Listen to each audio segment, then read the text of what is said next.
हाँ जी, good evening everyone. So myself Saurabh Soni, आपके साथ इन्फोमैथ्स फैकल्टी की तरफ से मैं आपके साथ डिस्कस करूँगा प्रीवियस ईयर पेपर्स की सीरीज़ को।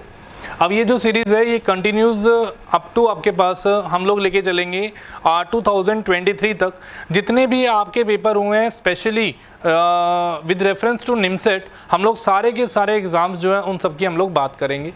अगर हम लोग स्टार्ट करें इस सीरीज़ को, इस आपके पास प्रीवियस ईयर क्वेश्चन की सीरीज़ को, तो आप लोग आपके पेपर आने वाला है, आप सबको पता है, ठीक है। और इन्फोमैथ्स इस चीज़ के लिए आपको पता है फेमस है कि बच्चों के लिए हम लोग हर तरह का मटेरियल एक हाई लेवल पर जाकर जितना मटेरियल आपको प्रोवाइड कर सकते हैं उतना मटेरियल आपको प्रोवाइड करते हैं। आप लोग जितने भी बच्चे यहाँ पर सीरीज़ को देख रहे होंगे, सब ने आपके पास प्रीवियस ईयर क्वेश्चंस तो किए होंगे, या फिर प्रीवियस ईयर क्वेश्चन में कहीं ना कहीं पे बच्चों का डाउट होता है। बच्चों को ये लगता है कि ये क्वेश्चन आ गया तो मैं क्या करूँगा, मेरे से ये सोल्व नहीं हो रहा। तो मैं आपको आज के इस लेक्चर के अंदर 2016 निमसेट का पेपर आपके साथ मैं डिस्कस करूंगा, और जितने भी क्वेश्चन बच्चों के लिए चैलेंजिंग थे उन सारे क्वेश्चंस को हम लोग आज कवर करने की कोशिश करेंगे। So let's start the chapters. हम लोग चैप्टर की बात करते हैं, प्रीवियस ईयर क्वेश्चन की सीरीज की बात करते हैं।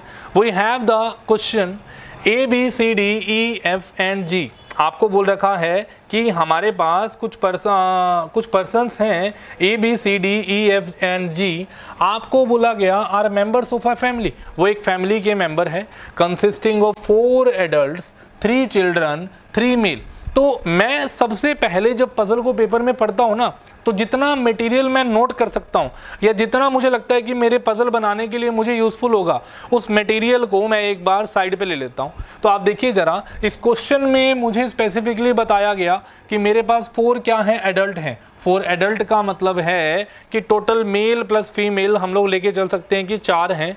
उसके अंदर से आपको 3 चिल्ड्रन दिए गए, तो मैं नोट करता हूँ डेटा को। मुझे 4 तो एडल्ट दिए गए, और उसके बाद मुझे क्या दिया गया, 3 तो चिल्ड्रन दिए गए, 3 तो चिल्ड्रन दिए गए। उसके बाद मुझे क्या दिया गया, मुझे ये बोला गया कि 3 तो इसमें क्या है, मेल हैं, और मुझे क्या बोला गया, आपके पास 4 क्या हैं, फीमेल हैं। तो जैसे जैसे मेरा डेटा सॉर्ट आउट होता जाएगा, उस क्वेश्चन को मैं एलिमिनेट करता जाऊंगा। क्वेश्चन में क्या बोला है, आगे वो बोल रहा है out of the children F and G are the girls. So it is given that कि we have 2 girls F and G। उसने 2 गर्ल्स स्पेसिफिकली नहीं बताया, पर उसने ये बोल दिया कि F और G जो हैं गर्ल्स हैं, उसको मैंने एज अ रेफरेंस नोट कर लिया। A and D are brothers and A is a doctor. So it is given that कि A and D ये दोनों ब्रदर्स हैं। ब्रदर का मतलब ये दोनों क्या हैं, मेल हैं। And second thing, D is a doctor, उसने ये बात बोली है। A is a doctor. Here A हमें क्या दे रखा है, डॉक्टर दे रखा है। आगे हमें बोला गया कि E is an engineer and married to one of the brothers and has 2 children. तो मतलब इस लाइन को हम लोग नोट कर लेते हैं कि E जो है एक इंजीनियर है, और उसके आपके पास मैरिज हो रखी है, married to one of the brothers, एक ब्रदर से। ब्रदर मतलब A या D, इन दोनों में से किसी एक में से E की मैरिज हो रखी है। और आपको बोला गया एंड हैज़ 2 चिल्ड्रन, उसके 2 चिल्ड्रन हैं। B is married to D, B की मैरिज D के साथ हो रखी है। And G is their child, G is their child, B की मैरिज D के साथ हो रखी है and G is their child. तो एक तो इंफॉर्मेशन ये आ गई कि B is married to D। We know that D is a male, D एक मेल है। अगर D मेल है, I will use plus sign here to represent the relation. तो D अगर मेल है तो B हमारे पास फीमेल होगा। और उसने एक बात बोली है कि A और D ब्रदर्स हैं, तो मैंने ये मान लिया कि A एक ब्रदर है, तो इसकी वाइफ का हमें नहीं पता। हमें पता है कि A एक डॉक्टर है, इतना हमें पता है। उसने एक बात बोली थी कि E is an engineer and married to one of the brother. E एक इंजीनियर है और इनमें से किसी एक ब्रदर के साथ शादी हो रखी है। तो A और D हमारे पास 2 ब्रदर्स थे, उसके अंदर से एक ब्रदर हमारे पास D ऑलरेडी हमने यहाँ पे यूज़ कर लिया। तो सेकंड हमारे पास कौन होगा, second one will be E। तो हम लोग बोलेंगे इसकी मैरिज E के साथ हो रखी है and E is the engineer here. E हमारे पास क्या होगा, इंजीनियर होगा। अब अगर आगे चलें तो कहता हैज़ 2 चिल्ड्रन, कहता जी 2 बच्चे हैं इनके। तो लो जी, एक तो 2 रिलेशन यहाँ पे लगा दिया। एक हमें ये दे रखा था कि B is married to D and G is their child. कहता जी इनका चाइल्ड है तो जी को मैंने यहाँ पे लगा दिया। अभी तक मेरे हिसाब से सबको समझ आ गया होगा, और अगर समझ आ गया होगा तो आपने लाइक और सब्सक्राइब जरूर करना है, ताकि आप लोगों को इसी तरीके से हम लोग कंटेंट जो है प्रोवाइड कर पाएँ। तो आप देखिए ज़रा, मेरे पास अब तक ये पजल बना बी डी जी, ये बन गया, उसके बाद ए ई और आपके पास नीचे पर्सन्स बने। अब आपको एक सिंपल सी बात बोली है कि A and D R brother, A is a doctor, E is an engineer, married to one of the brother. E एक इंजीनियर है, मैरिज हो रखी है वन ब्रदर से, and has 2 children, 2 बच्चे हैं, and B is married to D and G is their child. G उनकी child है। अब आप देखिए G के बारे में बताया है कि G तो गर्ल है, तो G यहाँ पे गर्ल आ गई। अगर G यहाँ पे आ गई तो एक लड़की बची F, ना तो वो इस साइड पर है, ना वो इस साइड पर है, ना वो नीचे आ सकती है, तो F के लिए प्लेस बना ये वाला, F is a female, F यहाँ पे आ गई। अगर F यहाँ पे आ जाती है तो एक ही पर्सन बचता है C, तो C को हम यहाँ पे फिट कर देते हैं। हमें बोला गया था 3 मेल हैं, 3 मेल का मतलब है एक ये D मेल है, एक ए मेल है, तो यहाँ पे नीचे कोई मेल नहीं है, तो सी डेफिनेटली एक मेल होगा। सो दिस इज द रिलेशन, हमारे पास चार्ट ये बना। सो बच्चे, जब भी आपने पजल्स को अटेम्प्ट करना है तो पजल्स में जाके पेपर में एक बात इंश्योर करनी है कि 1 मिनट के अंदर या 1.5 मिनट के अंदर, 1.5 मिनट के अंदर, if you are able to attempt that question, then you can take the decision. Otherwise, if you are feeling that it will take some time, then attempt this question at the last of the paper. आपने last mode पे attempt करना है, पहले उसको attempt करने में मत लग जाना, सारा का सारी एफिशिएंसी जो है आप वहीं पे ख़त्म कर दोगे। तो आप देखिए ज़रा, आपको बोला गया, कहता है जी हु इज़ सी, सी कौन है? पहली बात तो सी एक मेल है, सी एक मेल है तो डॉटर नहीं हो सकती है, फर्स्ट ऑप्शन एलिमिनेटेड।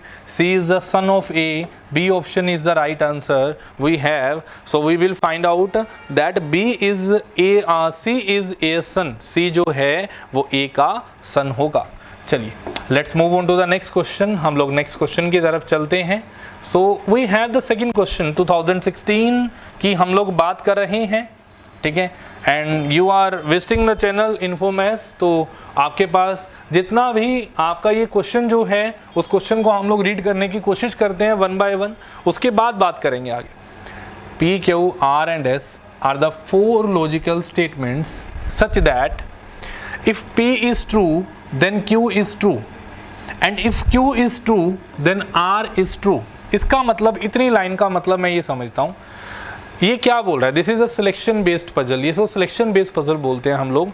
आपको बोला कि अगर भैया P ट्रू होगा तो भैया Q भी ट्रू होगा, और अगर Q ट्रू होगा तो भैया R ट्रू होगा। इतनी बात पता लग गई। तो मतलब ये तो अगर ट्रू हुआ, इनमें से कोई एक भी ट्रू हुआ तो बाकी के 2 ऑटोमेटिकली ट्रू हो जाएंगे। इतनी बात पता लग गई। आगे उसने बोला then R is true and if S is true, अगर S ट्रू होता है, देन अगर S ट्रू होता है तो आपको बोल रहा है then at least one of Q and R is false. कहता जी अगर S ट्रू होता है तो या तो Q या R, इनमें से कोई एक क्या होगा, फॉल्स होगा। We have the information, if P is true then R is true and if R is true then Q is true, if S is true then Q और R इन दोनों में से कोई एक क्या होगा, फॉल्स होगा। ये हमें इंफॉर्मेशन गिवन दे रखी है। सो अब देखिए ज़रा, इतना सा पैटर्न हमें दे रखा है एंड कहता जी देन इट फॉलोज दैट, कहता क्या फॉलो करता है, if S is false, अगर S false हुआ then both Q and R is true। कहता अगर S false हुआ then दोनों Q और R true होंगे। अगर S false हो जाता है तो Q और R दोनों true हो जाएंगे। ये चेक करते हैं। आप एक बात देखिए, S false कब होगा? उसने बोला था S तब ट्रू होगा जब इन दोनों में से कोई एक क्या होगा, फॉल्स होगा। एटलीस्ट बोला उसने। एटलीस्ट वर्ड का मतलब क्या है? एटलीस्ट वर्ड ये देखिए, रेफरेंस के तौर पे देखिए, एटलीस्ट का मतलब है कि अगर Q और R इन दोनों में से कोई एक भी फॉल्स हो जाता है then in that case S will be false, S false होगा। और अगर दोनों फॉल्स हो जाते हैं in that case S will be also false. At least case में 2 कंडीशन बनती है, या तो Q फॉल्स हो जाए तब भी S फॉल्स होगा, या तो Q फॉल्स हो जाए then S will be true. If R is false then S will also be true। If Q and R both will be false then in that case S will be true. S तो 3 cases में true हो सकता है। तो आप देखिए जरा, उसने बोला S फॉल्स। अरे भाई S फॉल्स कब होगा? S फॉल्स तब होगा जब Q आपके पास क्या हो जाए, आपके पास ट्रू हो जाए। अब ये जरूरी नहीं है, अगर ये ट्रू हो गया तो ये फॉल्स हो सकता है। तो ये कॉन्ट्राडिक्टरी कंडीशन लेके आ रहा है। ये स्टेटमेंट जो है पूरी एग्जैक्ट सही नहीं हो सकती, समझिए इस बात को। क्योंकि Q अगर ट्रू हुआ तो R क्या हो सकता है? फॉल्स हो सकता है ना। और जब R फॉल्स हुआ तो S फॉल्स हो सकता है। तो ये श्योरिटी नहीं है, हम इस कंडीशन को नहीं लेके चल सकते हैं। कहता जी if at least one of Q and R is true, ऐसा हो ही नहीं सकता। क्यों? अगर Q ट्रू होगा तो P ट्रू होगा, और P ट्रू होगा तो R ट्रू होगा। इनका आपस में एक रिलेशन है। तो कहता if at least one of the Q and R is true then S is false. कहता S क्या होगा? फॉल्स होगा। ऐसा जरूरी नहीं है, ऐसा हो नहीं सकता, क्योंकि अगर Q ट्रू हो जाता तो S क्या हो सकता था? R फॉल्स हो सकता था। और अगर S फॉल्स हो जा R फॉल्स हो जाता तो उस केस में S क्या हो जाता? ट्रू हो जाता। तो ये कंडीशन भी खत्म। तीसरे पे आइए जरा, कहता if P is true then R is false then S is false. आप देखिए, अगर P ट्रू हुआ, देखना जरा, P ट्रू हुआ तो Q ट्रू हुआ, और अगर Q ट्रू हुआ तो R ट्रू हुआ। तो मतलब P ट्रू है तो Q ट्रू है, Q ट्रू है तो क्या है? R ट्रू है। तीनों ट्रू हैं। अगर Q और R दोनों ट्रू हैं, मतलब Q भी ट्रू हो गया, R भी ट्रू हो गया, तो इन दोनों में से कोई भी फॉल्स नहीं हुआ। अगर इन दोनों में से कोई भी फॉल्स नहीं हुआ तो S कभी भी ट्रू हो ही नहीं सकता। तो उस केस में S क्या हो जाएगा? फॉल्स हो जाएगा। तो एक ही कंडीशन डेफिनेटली बन सकती है कि जब हमारे पास P ट्रू हो जाएगा then S is false. S उस केस में फॉल्स हो जाएगा। मैं आपको बना के दिखाता हूँ। P ट्रू हुआ, Q ट्रू हुआ, अगर Q ट्रू हुआ तो R ट्रू हुआ।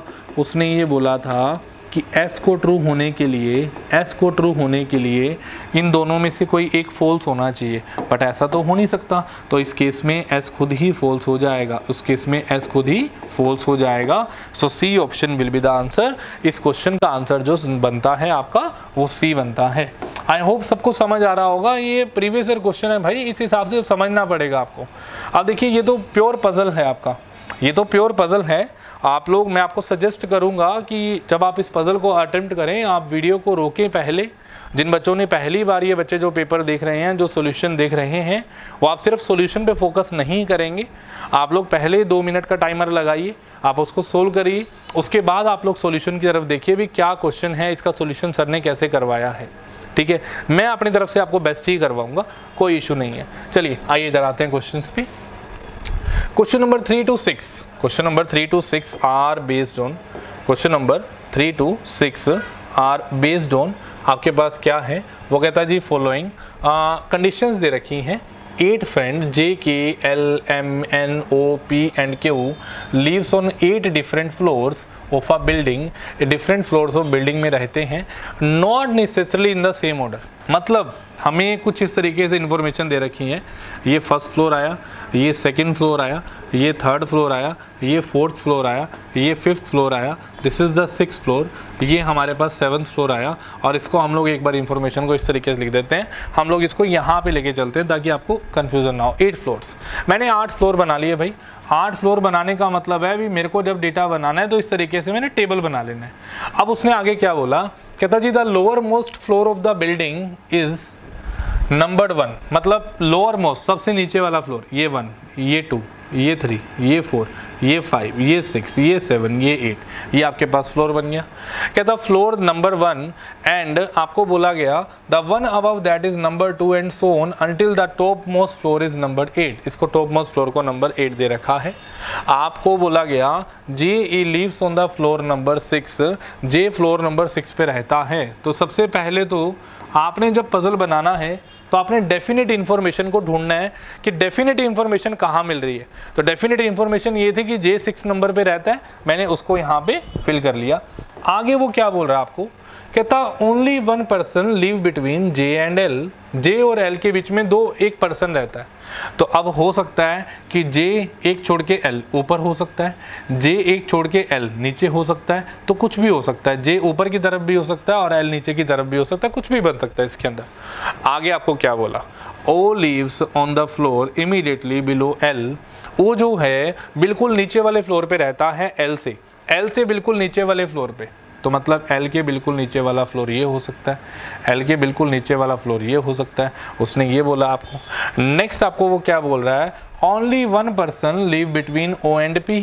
O और P के बीच में एक पर्सन रहता है, तो अब कंडीशन ये है कि कहीं पे भी पुटअप कर सकता हूँ, P तो ऊपर भी हो सकता है, P नीचे भी हो सकता है, P नीचे भी हो सकता है, P ऊपर भी, तो ये कंडीशन थोड़ी ज़्यादा मिसमैच हो रही है। आगे देखिए उसने बोला O लिव्स अबव P। अब ये दोनों कॉम्बिनेशन जो है ना ये लाइन फिल करवाएंगे। कहता जी पहली बात तो O P से ऊपर रहता है, ठीक है, एंड आपको क्या बोला गया, O lives above P। Second उसने बोला कि O और P के बीच में एक पर्सन रहता है, तो आप देखिए O और P के बीच में एक पर्सन रहता है, ठीक है, ये आपके पास हो गया, यहाँ पे आएगा O और P के बीच में एक पर्सन रहता है और O ऊपर वाले फ्लोर पे रहता है P से, O और P के बीच में एक पर्सन रहता है, O ऊपर वाले फ्लोर पे रहता है। इन दोनों में से जो हुआ वो बन जाएगा, बाकी एलिमिनेट कर देंगे। अब आप आगे देखिए, कहता K lives on an even number floor but not on the floor number 2। K जो है इवन नंबर फ्लोर पे रहता है but not on the floor number 2, तो K जो है यहाँ पे नहीं रहता, तो K हो सकता है जी यहाँ पे रहता हो, है ना, या फिर जी इसमें K यहाँ पे नहीं रहता तो हो सकता है जी K टॉप मोस्ट पे रहता हो। तो I am not sure about K right now. 2 person live between K and Q। K और Q के बीच में 2 पर्सन रहते हैं, तो K और Q के बीच में 2 पर्सन रहते हैं, तो ऊपर तो कोई ऑप्शन बनती ही नहीं है, पहले वाले में कोई ऑप्शन बनती ही नहीं है दिखाने की। तो मैं एक सिंपल सी बात बोल सकता हूँ कि K और Q के बीच में 2 पर्सन, तो या तो Q 1-2 छोड़कर नीचे हो सकता है, या Q इसके हिसाब से चले सेकंड के ऑप्शन के हिसाब से, तो ये प्लेस वेकेंट, ये वाला प्लेस खाली, Q यहाँ पे हो सकता है। I repeat again, K lives on an even number floor but not on the floor number 2। K एक इवन नंबर पे रहता है, सम संख्या वाले फ्लोर पे रहता है, ठीक है, और दूसरी बात फ्लोर नंबर 2 पे नहीं रहता, तो भाई K तो यहाँ रहता है या यहाँ पे, K को प्लेस कर दिया। आगे उसने बोला 2 person live between K and Q। K और Q के बीच में 2 पर्सन रहते हैं, तो देखिए जरा K और Q के बीच में 2 पर्सन, 3 और 2 बीच में एक आ सकता है, K और Q के बीच में 2 पर्सन ये हो सकते हैं, तो इन दोनों के बीच में कुछ भी बन सकता है। आगे आपको बोला गया, कहता Q doesn't live on the lower most floor. Q सबसे नीचे वाले फ्लोर पे नहीं रहता, तो ये देखिए जी Q सबसे नीचे वाले फ्लोर पे रह रहा है, तो ये ऑप्शन एलिमिनेट हो गई, ये गलत हो गई, तो Q देखिए ऊपर रह रहा है, बिल्कुल ठीक है। ये आगे पढ़ते हैं, N lives on one of the floor above Q। N एक फ्लोर या ऊपर रहता है Q से, उसने ये बोला N ऊपर रहता है Q से, ऊपर जो भी प्लेस खाली है, एक ही प्लेस खाली है, यहाँ पे भर दिया। अब जो पर्सन हमारे पास बचा उसको लिख दीजिए, क्योंकि एक ही प्लेस वेकेंट बचा है। हमने K की बात कर ली है, ख़त्म हो गया, L की बात कर ली है, ख़त्म हो गया, N की बात कर ली है जी, ख़त्म हो गया, उसके बाद O की बात करी, ख़त्म हो गया, P ख़त्म हो गया, J हमारे पास ख़त्म हो गया, तो बचा सिर्फ M। तो दिस इज द प्लेसमेंट, ये प्लेसमेंट आ जाती है। So final arrangement of this question will B K आएगा, आप लोग अपने रेफरेंस के तौर पे ले लेंगे अगर आपने बनाया है K N J Q L O M P, मैंने ये पजल बनाए हैं, ठीक है। आगे आपको बोला क्या गया, विच of the following is true about M। M के बारे में क्या ट्रू है, जो क्वेश्चन है देखिए जरा। K lives on immediately above M, immediately above N, K बिल्कुल M के ऊपर रहता है, ये तो गलत है, वो N के ऊपर रहता है। Only 2 person live between M and Q। M और Q के बीच में 2 पर्सन रहते हैं, सो M इस पर्सन यहाँ पे है, Q यहाँ पे, 2 पर्सन बिल्कुल बीच में है। So this is the answer of this question. इसका आंसर ये आएगा, we have the arrangement is K N J Q L O M P, K N J Q L O M P। तो आप देखिए जरा, नेक्स्ट हमें पूछा गया, कहता जी हमारे पास क्या दिया गया, आपके पास क्वेश्चन है बेसिकली इसके ऊपर, आपको बोला है K N J Q L O M P, ये हमारी अरेंजमेंट हमने बनाई है जो जिसके हिसाब से हम लोग चल रहे थे। Who among the following lives on the floor number 8? Floor number 8 पे कौन रहता है, टॉप मोस्ट पे के रहता है, दिस इज़ द आंसर। ये आएगा हमारे पास KNJQ LOMP, ये बनेगी हमारी पजल। नेक्स्ट देखिए ज़रा, नेक्स्ट हमें क्या दिया गया। इसमें भी आपको वही क्वेश्चन पूछेगा बच्चे। आपने एक क्वेश्चन अटेम्प्ट कर लिया, अगर एक पजल बना लिया तो आप लोग कम से कम 3 क्वेश्चन अटेम्प्ट करने वाले हो। 3 क्वेश्चंस आपके डायरेक्टली इसके बेस पे बनने वाले हैं। सो ध्यान रखिए, आपको इस चीज़ को बड़े फोकस पे रखना है कि एक क्वेश्चन का मतलब, एक पजल का मतलब आपका 3 क्वेश्चन है। क्या था क्वेश्चन हमारे पास, KNJQ है ना, LOMP, हमने ये सोल्यूशन बनाया था इसका। देखिए क्या पूछ रहा है वो, कहता 3 of the following 4 alternative are alike in a certain way based on the given arrangement and thus form a group. Which of the following doesn't belong to the group? कौन सा बिलोंग नहीं करता ग्रुप से, आपने ये बताना है। सो आप देखिए ज़रा, इस केस को अगर लेके चलें, P और L, P और L, 2 छोड़कर L आ रहा है, M और Q, M 2 छोड़कर Q आ रहा है, L और N, L और N 2 छोड़कर पर्सन N आ रहा है, O और M, O 2 छोड़कर आपके पास M आना चाहिए, बट यहाँ पे तो बिल्कुल साथ में आ रहे हैं। हमें पता है कि इन P एंड L 2 प्लेसेस का डिफरेंस आ रहा है, इनके बीच में 2 प्लेसेस का डिफरेंस है। M और Q इनके बीच में 2 प्लेसेस का डिफरेंस है। L और N इनके बीच में 2 प्लेसेस का डिफरेंस है। So we have O and M, these are adjacent to each other, तो ये एक बिल्कुल सेम हो गए। सो ये अलग हो गए बेसिकली ग्रुप से। सो this is the answer OM। Puzzle बनाने के बाद तो कुछ बचता ही नहीं है बच्चे। Puzzle is the most important task. आपको वो अगर समझ आ रहा है ना, तो उसके बेस पे आप कुछ भी बना सकते हैं। चलिए चलते हैं आगे, नेक्स्ट क्वेश्चन लेके चलते हैं। आई होप सेशन सबको समझ आ रहा होगा, और समझ आ रहा है तो यार मुझे भी मोटिवेशन चाहिए, ठीक है। लाइक करिए और कमेंट करके बताइए भी सबको समझ आ रहा है किस तरीके से। कोई दिक्कत है, कोई परेशानी है तो आप बता सकते हैं, रिजोल्व करेंगे उसको। P and L are interchange at their places. Who will live on the between P and M? आप लोग देख लेंगे, कोई दिक्कत नहीं है। सेम क्वेश्चन है, पजल आपने बना लिया तो कोई बड़ी बात नहीं है, क्वेश्चन आप अटेम्प्ट कर देंगे। नेक्स्ट आइए, नेक्स्ट क्वेश्चन आपको बोला गया, इसका आपने कोड बताना है, कोडिंग डिकोडिंग। तो एक सिंपल सा स्टेप लेके चलेंगे इस क्वेश्चन के अंदर। In if the English word examination is coded as 5614951296 so सबसे पहले तो आप कोड देखिए। आपको कोड बोल रहा है कि एग्जामिनेशन, आपको कोड बोल रहा है एग्जामिनेशन, और उसका कोड आपको क्या बता रहा है, 5614951296 ये इसका कोड है, आपको ये बोला गया। सो एग्जामिनेशन वर्ड का कोड 56149, ये सारा कोड आ रहा है आपका। कहता how is government, then the word government can be coded as, government का कोड क्या बनेगा। बच्चे कोडिंग डिकोडिंग का क्वेश्चन है, सबसे पहले तो ये चीज़ इंश्योर करनी है कि क्वेश्चन डायरेक्ट कोडिंग का है या इनडायरेक्ट कोडिंग का है। अगर डायरेक्ट का है तो किसी और तरीके से लेके चलेंगे, अगर इनडायरेक्ट का है तो किसी और तरीके से लेके चलेंगे। So the method for filling this question is we have, आप देखिए ज़रा कैसे करेंगे। क्वेश्चन अगर डायरेक्ट कोडिंग का होता तो हम लोग ये नोट करेंगे कि आई इस जगह पे कितना आ रहा है, 9, आई तीसरे प्लेस पे 9, ऐसा हो सकता है कि डायरेक्ट कोडिंग का ही हो। एन कितना आ रहा है, 5, एन कितना आ रहा है, 5, ठीक है, मतलब सेम लग रहा है। सेकंड थिंग आप नोट करिए कि अगर ये डायरेक्ट कोडिंग का है तो कोई भी नया अल्फ़ाबेट नहीं होना चाहिए, बट उसने गवर्नमेंट वर्ड के अंदर पहला अल्फ़ाबेट ही अलग समझ लिया, अलग ले लिया, तो ये क्वेश्चन डिलीट नहीं करता डायरेक्ट कोडिंग को। सो हम लोग क्या करते हैं, इसका रैंक लिखते हैं कि रैंक क्या होता है वो लिखते हैं।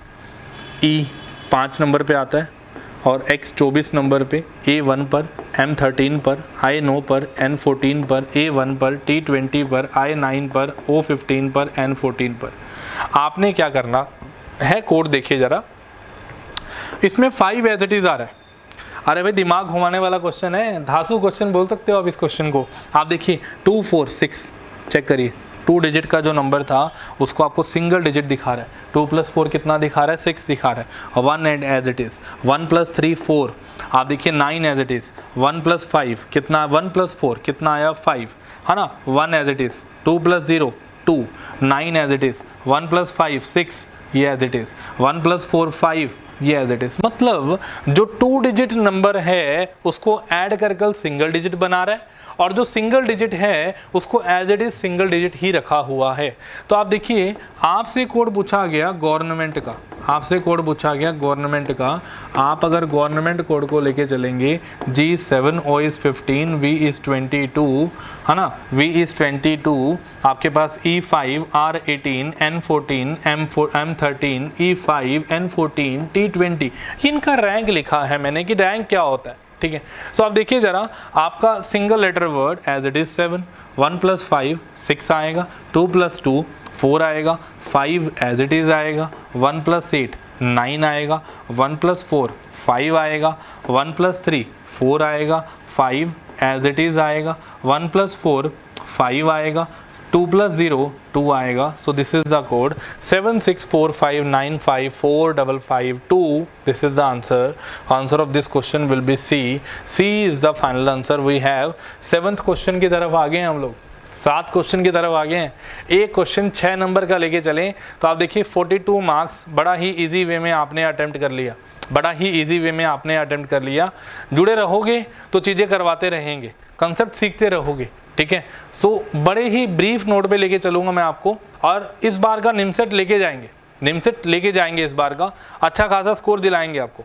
चलिए नेक्स्ट पे चलते हैं।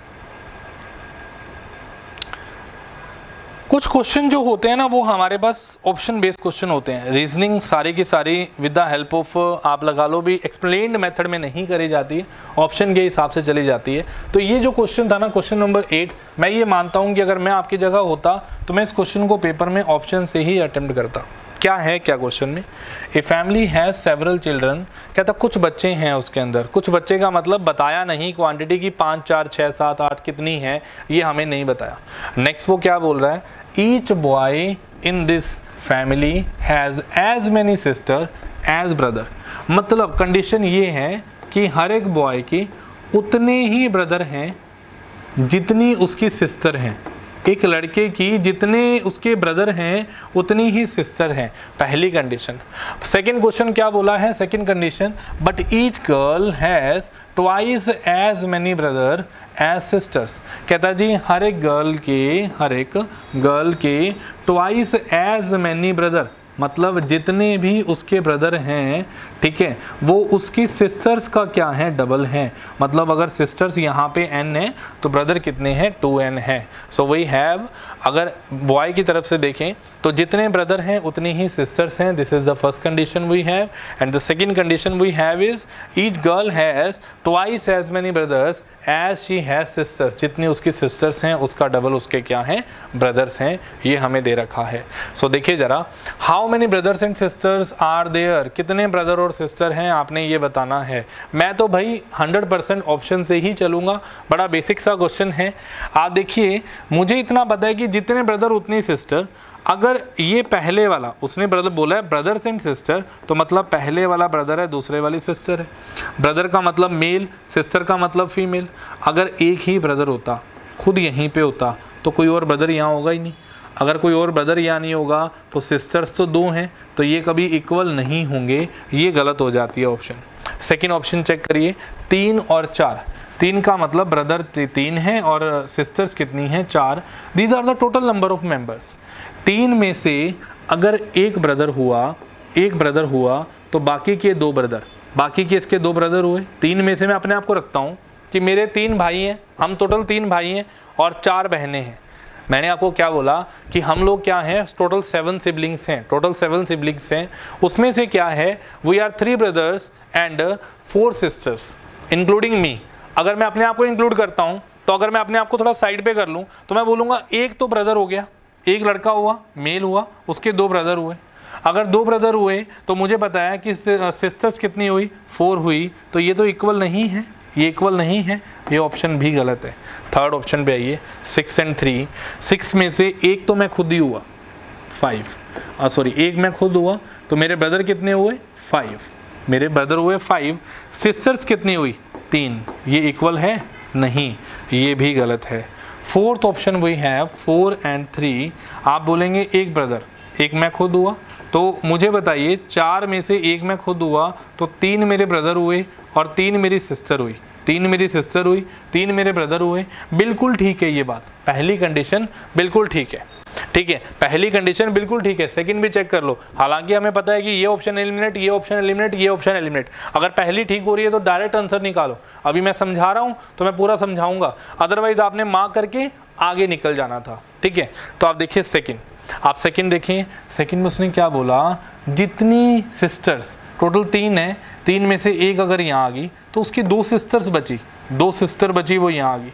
कहते जितनी सिस्टर्स हैं उसकी, वो उसके ब्रदर्स डबल हैं, ब्रदर उसके डबल हैं। आप देखिए 2 ब्रदर है कितने ऑप्शन के अंदर, 4। आप देखिए 2 का डबल क्या होगा, 4। सो ये ऑप्शन बिल्कुल ठीक है, D option is the answer. इस क्वेश्चन का आंसर डी बन जाता है। पेपर में अटेम्प्ट करने वाला क्वेश्चन था और बाय ऑप्शन चलने वाला क्वेश्चन था, बड़ा ही इजी क्वेश्चन था बच्चे ये। चलिए नेक्स्ट क्वेश्चन की तरफ चलते हैं। Next question we have is question number 9 की तरफ हम लोग आ चुके हैं। एंड क्वेश्चन नंबर 9 में हमें क्या दे रखा है, ध्यान से देखिए जरा। आपको बोला गया कि एक सर्टेन कोड लैंग्वेज है जिसके अंदर 134 का मतलब क्या है, good and tasty, good and tasty ये है। 478 का मतलब क्या है, सी गुड पिक्चर्स, ये दे रखा है। एंड वी हैव 729 मीन्स 729 का मतलब क्या बन जाता है, पिक्चर्स आर फेंट, ये है, ये बन जाता है। सो वी हैव, आप देखिए जरा, अगर लेके चलें which of the following numerical symbol stands for C, C के लिए क्या बनता है, इसका कोड निकालना है। अरे भाई सी का कोड तो तब निकाल पाओगे जब ये दोनों खत्म करोगे। आप एक बात देखिए, गुड पहली लाइन में आ रहा है, गुड दूसरी में आ रहा है, दोनों में गुड आ रहा है। अगर दोनों में गुड आ रहा है तो एक कोड ऐसा होगा जो इन दोनों में आता होगा, चेक करिए 4 दोनों में आ रहा है, सो गुड का कोड तो 4 बनेगा। This is the way of attempting the questions as you all know the basics, ठीक है, आप सबको बेसिक पता है, और अगर बेसिक पता है तभी इस चीज़ को आप समझ पाएंगे। भाई पहले बता देता हूँ मैं, फिर कहीं पे कह दो सर ने अच्छा नहीं पढ़ाया। सर कैसे अच्छा पढ़ाएंगे यार, तुम लोग खुद अभी मूर्खों की कैटेगरी में आ रहे हो, सर से उम्मीद कर रहे हो, नहीं हो पाएगा वो। आप चेक करिए पिक्चर्स, अगर पिक्चर्स को लेके चलें तो ये हमारे पास एक कॉमन वर्ड इस लाइन में है, सेकंड में और थर्ड में, सेकंड और थर्ड में तो 7 भी है, तो दोनों में 7 चला गया। सो एक ही कोड बचा सी किसका रिप्रेजेंट होगा, 8। सो सी का कोड 8 आएगा। This is the answer of this question, इसका आंसर ये आएगा। 9 क्वेश्चन हमने कंप्लीट कर लिए, 9 क्वेश्चन हम लोग कंप्लीट कर चुके हैं। चलिए फिर से 10th की तरफ चलते हैं। 10th में फिर से उसने पजल डाला, 10th में उसने फिर से आपके पास क्या डाला, एक पजल डाला, और पजल भी ठीक ठाक डाला हुआ है, लेके चलिए जरा इसको लेके चलते हैं क्वेश्चन को। देखिए अब इस क्वेश्चन के अंदर ना, इनको हम बोलते हैं condition based puzzle. Condition based का मतलब है कि आपने कंडीशंस को चेक करना है कि क्या क्या कंडीशंस बन सकती हैं। चलिए देखिए क्या क्वेश्चन में है, a team must be selected from 10 portable players A, B, C, D, E, F, G and G, H, I and J. Of these A, C, E and J are forwards. सबसे पहले तो आप देखिए forwards कौन कौन है, A, C, E और J, ये सारे क्या हैं, forwards हैं। ये सारे क्या हैं, forwards हैं। आगे आपको बोल रहा है, कहता जी आपके पास B, G and H are point guards. B, G and H are the point guards, ये हैं, ठीक है। उसके बाद आपको बोला गया डी एफ एंड आई, ये हमारे पास क्या है, डी एफ और आई, ये हमारे पास क्या है, डिफेंडर्स ये दे रखा है। A C E G J forwards हैं, B G H point guards हैं, और आपको डी एफ आई बता रखा है डिफेंडर्स हैं, ये आपको बोला है। आपको बोल रहा है, कहता the team must have at least 1 forward 1 point guard and 1 defender. एक फॉरवर्ड, एक पॉइंट गार्ड, एक डिफेंडर, मतलब इसमें से एक जरूरी है, इसमें से एक जरूरी है, इसमें से एक जरूरी है, ये हमें दे रखा है। नेक्स्ट आगे बोल रहा है, if the team include J it must include F. अगर टीम में जे होगा तो 100% F होगा। ये पहली कंडीशन है। आई होप सबको विजिबल होगी ये स्क्रीन, है ना। तो आपके पास क्या बोला है, पहले आपके पास J है तो सेकंड आपके पास F तो आएगा ही आएगा। इसको यहीं पर लेके चलते हैं कंडीशन को, ताकि आप लोग देख पाएँ सब कुछ। तो यहाँ पे बीच में मैं लाइन लिख के चलूँगा ताकि कंडीशन आप समझ पाएँ कि J होगा तो F भी होगा ही होगा। The team must include E और B बट नॉट बोथ, मतलब E और B कभी भी साथ में नहीं आएंगे, इन दोनों में से एक तो आएगा ही आएगा, डेफिनेट है। या तो E आएगा और या फिर आपके पास B आएगा, बट दोनों कभी भी नहीं आएंगे, ये मैंडेटरी है। Second point, if the team include G it must include F, अगर G होगा तो F भी आएगा ही आएगा, ये आएगा। Next, the team must include C, G and I, C, G और I इनमें से कोई एक होना चाहिए। मस्ट इंक्लूड मतलब होना मैंडेटरी है, या तो C हो या G हो या I हो, इन तीनों में से कोई एक जरूरी है आना। अच्छा, आपको क्या बोला जाएगा, C and F can not be the members of same team, C और F कभी भी इकट्ठे नहीं आ सकते। सो C is not come together F, ये कभी भी साथ में नहीं आएंगे। D and H can not be members of the same team, D और H जो हैं वो भी कभी एक साथ नहीं आएंगे। The team must include both E and D और नीदर ऑफ देम, या तो दोनों होंगे या कोई भी नहीं होगा। ठीक है, there is no restriction on number of members in the team, कोई रिस्ट्रिक्शन नहीं है। क्वेश्चन अच्छा खासा लेंथी क्वेश्चन है, समझना पड़ेगा। These are the selection based puzzle, ज़्यादा कुछ नहीं करना आपने इसमें। ऑप्शंस को जो आपको कंडीशंस दे रखी है सारी लिख लो और पेपर में ऑप्शंस के थ्रू अटेम्प्ट कर दो, सीधा अटेम्प्ट करो। कैसे, what could be the maximum size of the team that includes G, कहता मैक्सिमम साइज ऑफ टीम बताइए जिसके अंदर G हो। अच्छा, मैक्सिमम साइज ऑफ टीम जिसके अंदर G हो, सबसे पहले तो हम G को लेते हैं भाई। अगर G को ले लिया तो भाई कौन होगा, G को ले लिया तो F होगा, G के साथ F तो होगा ही होगा। अच्छा, यहाँ से एक G चला गया, यहाँ से एक F चला गया। अब अगर F होगा तो कौन होगा, J भी होगा, F होगा तो J भी होगा। पहली कंडीशन ट्रू हो गई कि तीनों में से एक एक मेंबर होगा, तीनों ले लिए, G F G आ गया, G F J आया, G आ गया, J आ गया, F आ गया, ये दोनों कंडीशन सेटिस्फाई हो गई। सेकंड कंडीशन, J और F साथ में आएंगे, बिल्कुल आएंगे। C और F साथ में नहीं आएंगे, तो इसमें F आ गया तो C नहीं आएगा, इसमें C नहीं आएगा तो C को छोड़ दो, C को छोड़ दो, C इसमें नहीं आएगा। नेक्स्ट अगर देखें, अगर D आ गया तो H नहीं आएगा। वो कहता है जी टीम में या तो क्या हो, A और D दोनों हो या कोई भी ना हो। तो हम लोग क्या करते हैं, एक बार A और D को ले लेते हैं, A और D आ गए। एक बार हम लोग क्या करते हैं, A और D को नहीं लेते क्योंकि उसने मैक्सिमम साइज पूछा है, तो हम लोग इस तरीके से जगह चल सकते हैं। G F J A D ये आ गया। अब अगर D आएगा तो H नहीं आएगा, D आएगा तो H नहीं आएगा, छोड़ दो। ठीक है, अब अगर देखा जाए तो कहता है जी B और E इन दोनों में से एक तो आना जरूरी है, बट ये जरूरी नहीं कि दोनों आए, एक आना चाहिए, एक आना चाहिए। अच्छा, E के ऊपर कोई कंडीशन और हो, हमारे पास कोई कंडीशन नहीं है, तो मतलब या तो B और या फिर E इन दोनों में से कोई भी एक आ सकता है, बट एक ही पर्सन आएगा। तो मतलब या तो B या E इन दोनों में से कोई एक आ सकता है, दोनों नहीं आएंगे। A और D हम लोग ऑलरेडी लेके चल चुके हैं। I के लिए कोई कंडीशन है ही नहीं।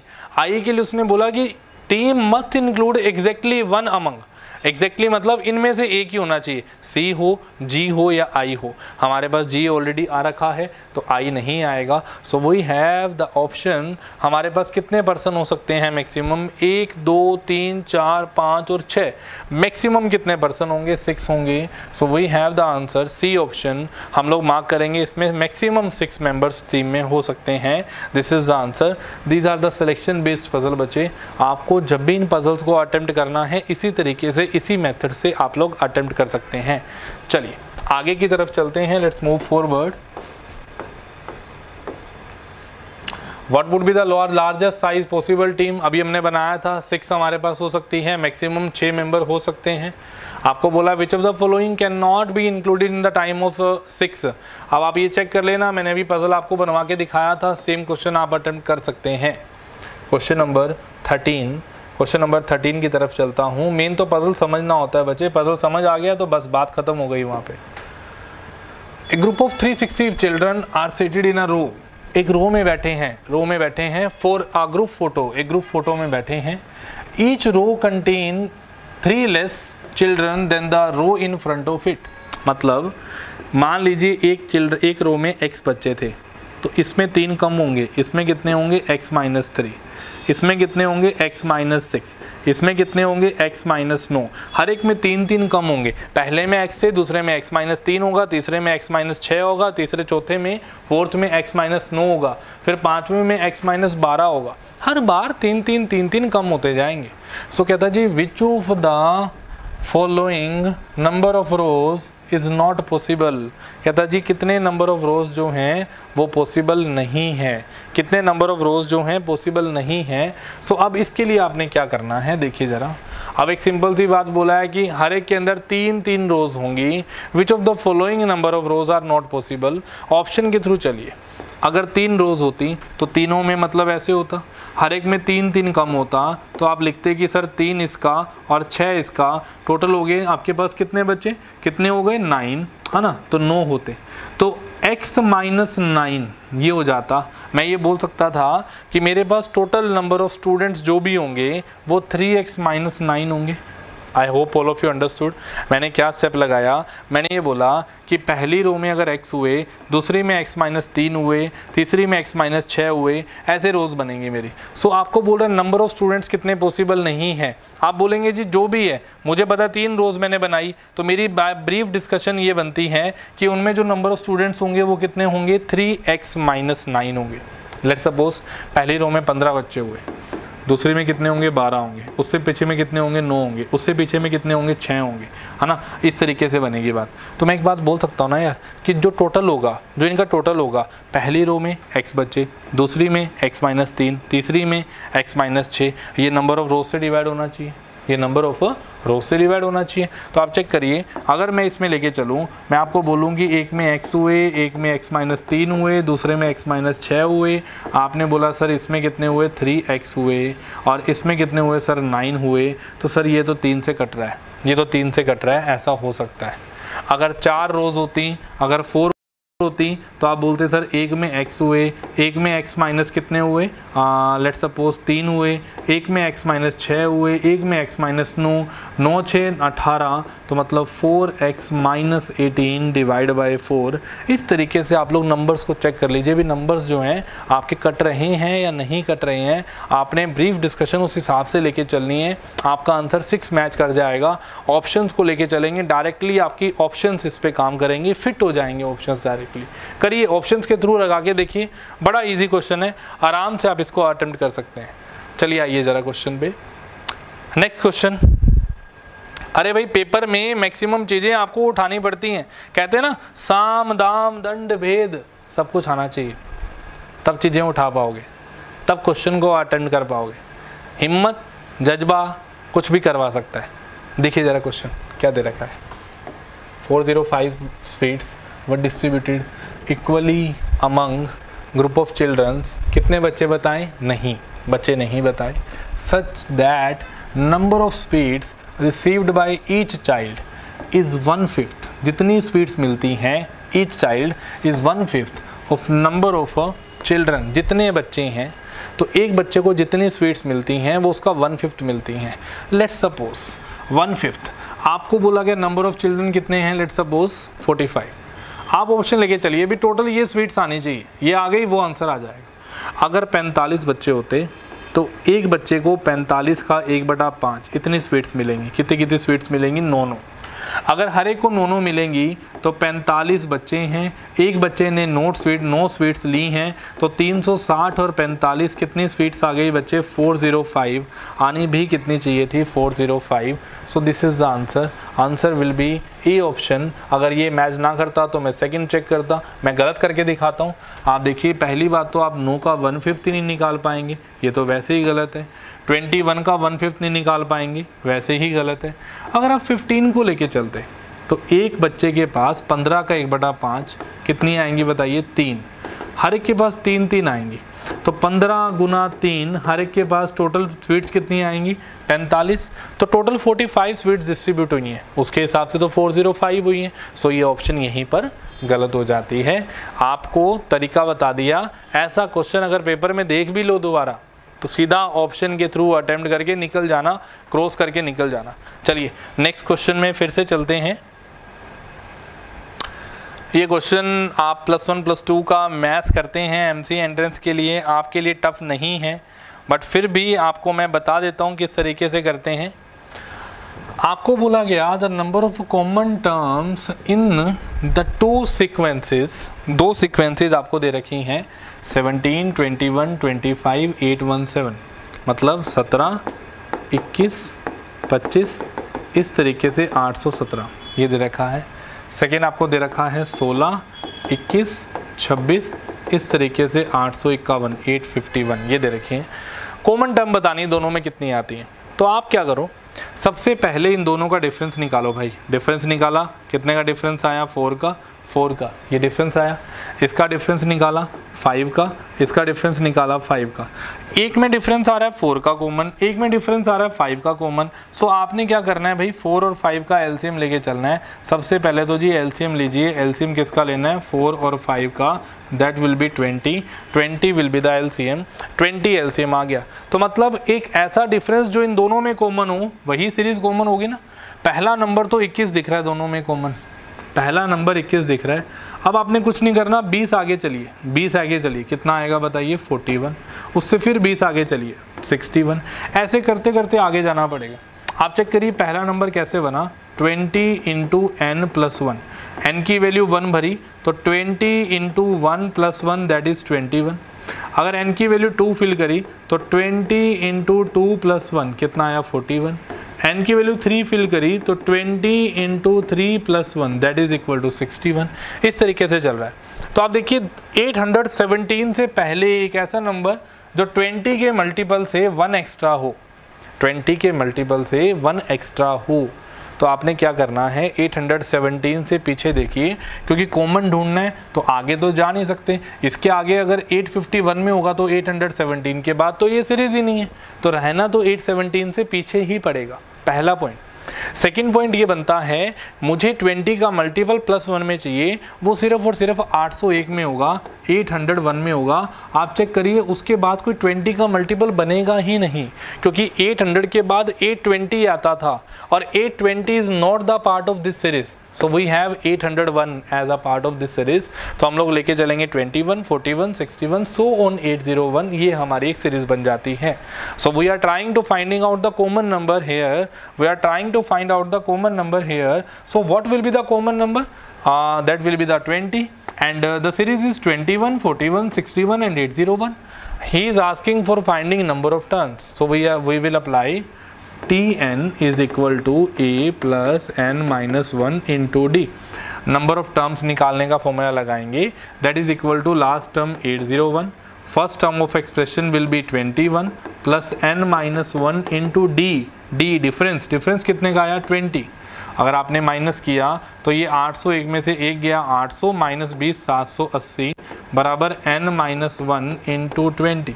सो अगर लेके चलेंगे तो 780 बराबर n माइनस 1, ये 20 डिवाइड हो गया है यहाँ पे, कितना आया 39 बराबर n minus 1 is equal to 39, n is equal to 40। तो नंबर ऑफ टर्म्स कितनी बन जाती हैं, 40 बन जाती हैं।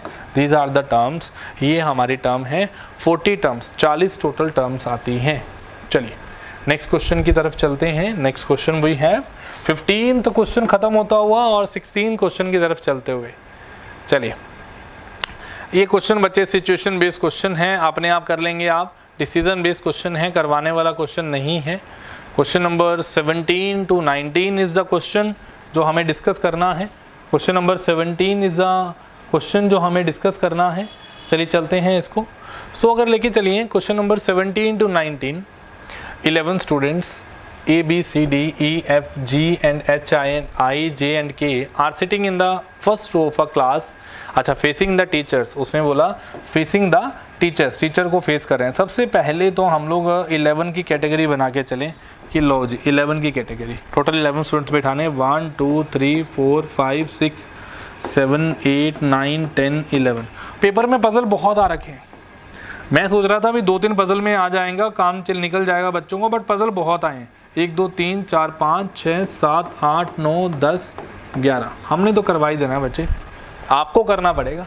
जब तक इन्फो मैथ्स आपके साथ है सब कुछ पॉसिबल है। आप देखिए ज़रा, कहता जी आपको बोला गया are sitting in first row of a class facing the teacher, D who is to the immediate left of F is second to the right of C. मेरे को अभी तक क्वेश्चन में कोई एग्जैक्ट इन्फॉर्मेशन नहीं मिली। क्यों नहीं मिली? क्योंकि मैं इसके अंदर बच्चे मुझे क्या पता डी कहाँ बैठा है। अगर डी नहीं पता तो एफ कैसे निकालूंगा, अगर एफ नहीं पता तो सी कैसे निकालूंगा, पॉसिबिलिटी नहीं है। आगे पढ़ते हैं।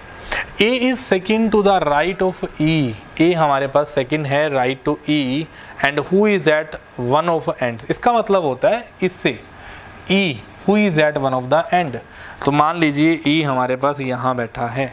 अच्छा राइट की बात हो रही है बच्चे, राइट में है तो ई यहाँ तो हो ही नहीं सकता, ई तो यहीं पर बैठेगा बच्चे, ई यहीं पर बैठेगा। और ए जो है वो सेकंड है राइट टू ई, तो इस लाइन को यूज़ कर लिया हमने, E is second to the right of E, A is second to the right of E. E के दाएं में दूसरा, ए के दाएं में पहला दूसरा, ये आया ए, ई के दाएं में दूसरा दैट मीन्स ए यहाँ पे आया। आगे आपको क्या बोला गया, आगे इंफॉर्मेशन क्या है, J is the immediate neighbour of A and B and third to the left of G. J immediate neighbour है ए और बी का, इसको एलिमिनेट करते हैं लाइन को, इतनी को, ए और बी का इमीडिएट नेबर जे है। अच्छा अगर मैं बी को यहाँ बिठा दूँ तो जे इमीडिएट नेबर बन ही नहीं पाएगा। इमीडिएट पड़ोसी तभी बन पाएगा जब बी यहाँ बैठा होगा और जे यहाँ बैठा होगा, तभी इन दोनों का इमीडिएट नेबर होगा। तो मतलब बी तो यहीं पर आएगा और जे यहाँ पे आएगा। अब तक 4 पर्सन मैं प्लेस कर चुका हूँ। And J is third to the left of G, J third है लेफ्ट ऑफ जी से। अच्छा जी के लेफ्ट में तीसरा, अगर जी के लेफ्ट में तीसरा बोल रहा है तो 1 2 3 जी यहाँ बैठा होगा। चेक करिए 1 2 3 जे तीसरा है, मतलब 1 2 3 जे तीसरा है, ये बना दिया। तो ये सारी लाइन हमारी कंप्लीट हो गई। नेक्स्ट अगर लेके चलें तो H is to the immediate left of D, H जो है इमीडिएट लेफ्ट ऑफ D है, मतलब H और D, मतलब D अगर यहाँ बैठा है तो H को यहाँ बैठना पड़ेगा। आगे इतना बोला, H is to the immediate left of D। तो मैंने इस इंफॉर्मेशन को जोड़ा कैसे, मैंने बोला D अगर यहाँ बैठा है तो उसके बिल्कुल बगल में इस साइड पे लेफ्ट साइड पे H बैठा होगा। And third to the right of I, H जो है थर्ड है I के राइट में, तो I के राइट में पहला दूसरा तीसरा ये है। तो मतलब एक इन्फॉर्मेशन बनी I 1 2 H और D, ये इन्फॉर्मेशन बनी, ये आ गया। ठीक है, third to the right of I ये आ गया जी, ये लीजिए जी, ये बात खत्म हो गई। ये तीनों लाइनें खत्म हो चुकी हैं। I H D 2 प्लेसेस का फ़र्क चाहिए, तो सबसे पहले तो मैं I को यहाँ प्लेस करता हूँ। मैं अगर I को यहाँ प्लेस करता हूँ तो 1 2 D किसी भी हालत में नहीं सेट होगा, I यहाँ तो आएगा नहीं। अगर मैं I को यहाँ प्लेस कर दूँ, 1 2 H और D इस तरीके से हो सकते हैं। अगर ऐसा कुछ हो गया तो आगे की इंफॉर्मेशन चेक करते हैं। D is to the immediate left of F, D is who is to the immediate left of S, F। अच्छा D F के इमीडिएट लेफ्ट में है, उसने ये बात बोली। And is D is to the D who is immediate left of F is second to right of C। कौन? D क्या है? इमीडिएट लेफ्ट में है F के, एंड सेकंड है राइट टू C। अच्छा C के राइट में सेकंड, अगर मैं C को यहाँ बिठा दूँ, C के राइट में बिल्कुल सेकंड, बिल्कुल सेट हो रहा है, C बिल्कुल सेट हो रहा है यहाँ पे। सो ये इन्फॉर्मेशन हमारी कंप्लीशन की तरफ जा रही है। A आ गया हमारा, B आ गया, C आ गया, D आ गया, G आ गया, अब तक E आ गया, F आ गया, है ना। तो H बचा हमारे पास, H बचा तो H को यहाँ लगा दीजिए, लीजिए जी। तो हमारे पास सारी की सारी इन्फॉर्मेशन कंप्लीट हो जाती है ना। नहीं H भी हमने लगा दिया, H भी बिठा दिया। कौन पर्सन बचा? A बचा, B गया, A गया, B गया, C गया, है ना। और हमारे पास D गया, E गया, F गया, है ना। और हमारे पास G गया बच्चे, है ना। और H भी गया बच्चे, I गया, J रह गया हमारे पास, G गया, H गया, है ना, I रह गया, J गया। सारे पर्सन ऑलमोस्ट कंप्लीट हो चुके हैं ना। 1 2 3 4 5 6 7 8 9 10 11, बिल्कुल ठीक है। कोई पर्सन मिस कर रहा हूँ क्या बीच में? A B C D, A B C D, है ना। उसके बाद E F G H I J। अच्छा ये पर्सन मैं छोड़ रहा हूँ K यहाँ पे आएगा। हो जाता है यार, हो जाता है। पजल बन गया आपका, पजल तैयार था, वो पर्सन बीच में यहाँ पे पड़ा था, पजल बिल्कुल रेडी है आपका। So this is the sequence E A J B I G C H D E, whatsoever is the question, आप क्वेश्चन अपने आप अटेम्प्ट करेंगे। पजल आपका बन गया, वो is sitting in the middle of row, तो 5 इस साइड के छोड़ दो, 1 2 3 4 5 छोड़ दिए, 1 2 3 4 5 छोड़ दिए, I is the answer, D option is your right answer, ये इसका आंसर आएगा। चलिए नेक्स्ट की तरफ चलते हैं, नेक्स्ट क्वेश्चन लेके चलते हैं। नेक्स्ट क्वेश्चन वही है, आप अपने आप करेंगे इसको, पजल को जितने भी क्वेश्चन इसके बेस पे दे रखे हैं वो आप लोग अपनी तरफ से करेंगे, क्योंकि सेम स्टेटमेंट है, बस आपको नॉर्मल सा क्वेश्चन लेके चलना है। नॉर्मल पजल बन गया तो क्वेश्चन है ही नहीं कुछ उसके बेसिस के ऊपर। चलिए चलते हैं। द डे आफ्टर टुमारो, ध्यान से सुनना, the day after tomorrow is 4 days after Monday, is 4 days after Monday. पहले तो बात ख़त्म करते हैं, मंडे के बाद 4 days आगे क्या आएगा? ट्यूसडे, क्या आएगा? वेडनेसडे, क्या आएगा? थर्सडे, क्या आएगा? फ्राइडे। यहाँ की बात हो रही है, इतनी बात ख़त्म कर दी। इस 4 days आफ्टर मंडे, तो मतलब कि उस दिन की बात हो रही है, फ्राइडे की बात हो रही है। आगे उसने क्या बोला?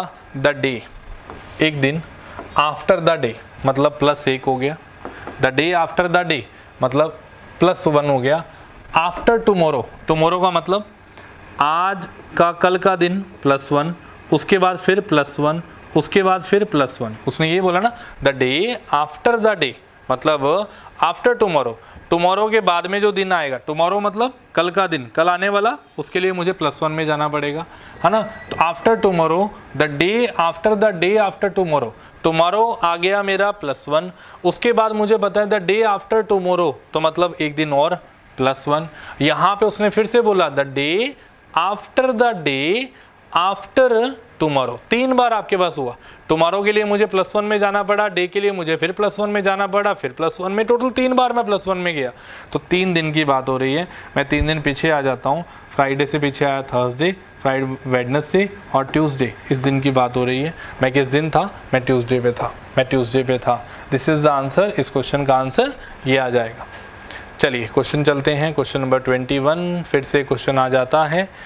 ये क्वेश्चन भी ट्रिकी क्वेश्चन था, मैं आपको पहले ही बोल रहा हूँ, सारे पेपर के अंदर ऑलमोस्ट रीजनिंग आई हुई है, और रीजनिंग में 100% अटेम्प्ट तब दे पाओगे जब आपकी एक्यूरेसी होगी, प्लस आप प्रॉपर कंसंट्रेशन से काम कर रहे होंगे। इधर उधर हुआ नहीं, क्वेश्चन गलत हुआ नहीं। एक बार क्वेश्चन देखिए जरा, लेके चलते हैं।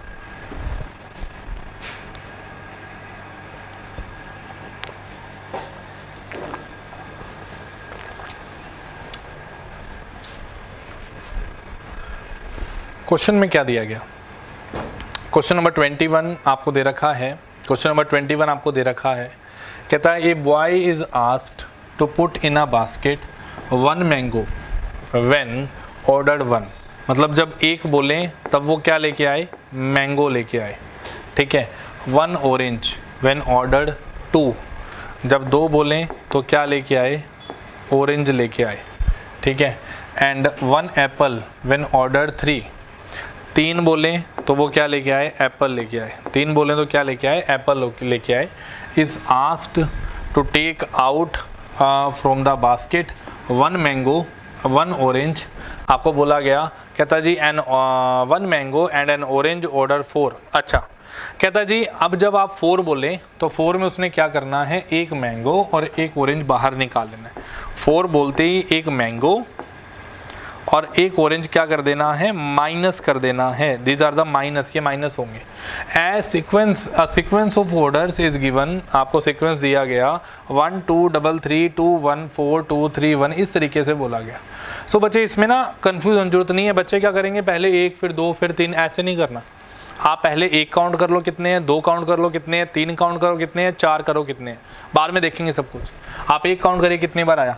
1 बार, 1 2 बार, 1 3 बार, 1 4 बार, 1 5 बार, 1 6 बार, टोटल आया 6 टाइम।